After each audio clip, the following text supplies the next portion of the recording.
नमस्कार दर्शकों।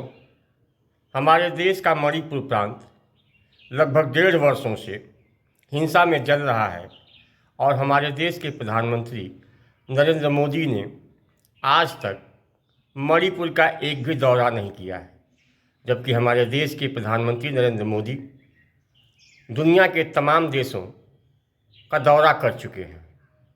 प्रधानमंत्री नरेंद्र मोदी के मणिपुर को लेकर इस उपेक्षापूर्ण रवैये की आलोचना करते हुए कांग्रेस की social media head Supriya senate ने क्या कहा है, और वहीं आम आदमी पार्टी के पूर्व उप मुख्यमंत्री और वरिष्ठ नेता मनीष सिसोदिया ने क्या कहा है, आगे के वीडियो में आप देखेंगे।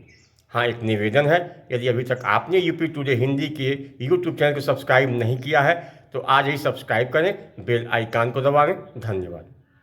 मनीष जी, एक सवाल मणिपुर पे है। लगातार वहाँ पर 1.5 साल से वायलेंस चल रहा है। एनपीपी ने समर्थन वापस ले लिया है। किस तरह से देखते हैं इस पूरे घटनाक्रम को? अभी तक इंटरवीन सेंटर। देखिए, भारतीय जनता पार्टी के शासन का मतलब ही है हिंसा, लड़ाई झगड़े, अनरेस्ट। आप कोई भी दौर उठा लीजिए, भारतीय जनता पार्टी कोई काम तो करती नहीं है, केवल लोगों को लड़ाती रहती है। और इनकी राजनीति इसमें है कि लोगों को लड़ाया जाए और अपनी राजनीतिक रोटियां सेकी जाएं। मणिपुर जितना जला है, मैं खुद पत्रकार रहा हूं, मैं मणिपुर कवर करता रहा हूं पहले। बहुत अफसोस होता है कि सबसे बुरे दौर में वापस मणिपुर पहुंच गया है, और वो भारतीय जनता पार्टी को मतलब सोचना चाहिए कि उतना बड़ा फेलियर देश में क्यों हो रहा है। मणिपुर पिछले 1.5 साल से जल रहा है और एक बार फिर से वहां पर जबरदस्त नफरत और हिंसा भड़क गई है। इस बार नदी में जो तैरती लाशें मिली हैं, उसमें से एक लाश एक 8 महीने के बच्चे की है। आपने सही सुना, 8 महीने के बच्चे की।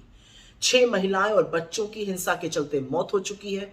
कई शहरों में कर्फ्यू लगा है, इंटरनेट बंद है, अराजक तत्व हाथों में खुले आम असलहे और हथियार लेकर सड़कों पर घूम रहे हैं। गुस्से से बौखलाए लोग विधायकों का घर तक जलाने को आतुर है, और ऐसे में प्रधानमंत्री मोदी एक बार फिर से लापता है। जब जब मणिपुर के हालात बदतर होते हैं, वो विदेश के दौरे पर निकल जाते हैं, और ऐसा उन्होंने एक बार फिर से किया है। जलते हुए मणिपुर को अपने हाल पर छोड़कर वो विदेश के दौरे पर है। पिछले 1.5-2 साल से मणिपुर जल रहा है, और इस देश के प्रधानमंत्री ने एक बार भी न शांति की अपील करी है, न मणिपुर गए हैं वहां के लोगों की सुध लेने।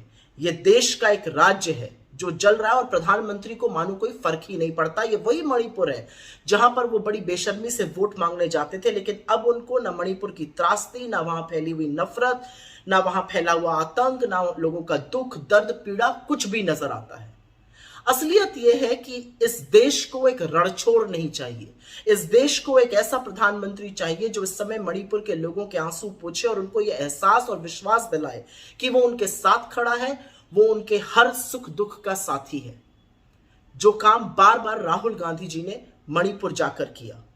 गृह मंत्री अमित शाह से खैर कुछ भी अपेक्षा करना बेमानी है, वो चुनाव प्रचार में मशगूल है। मणिपुर में क्या हो रहा है इससे उनको भी कोई फर्क नहीं पड़ता है। असलियत यह है कि ऐसा लगता है कि ना तो उनको मणिपुर में कुछ करने की नीयत है, ना शायद कुव्वत है। लेकिन जलता हुआ मणिपुर अपने प्रधानमंत्री का इंतजार कर रहा है, वो प्रधानमंत्री जो मणिपुर को उसके हाल पर छोड़कर बार बार जब सिचुएशन बद से बदतर हो जाती है, विदेशी दौरे पर निकल जाते हैं।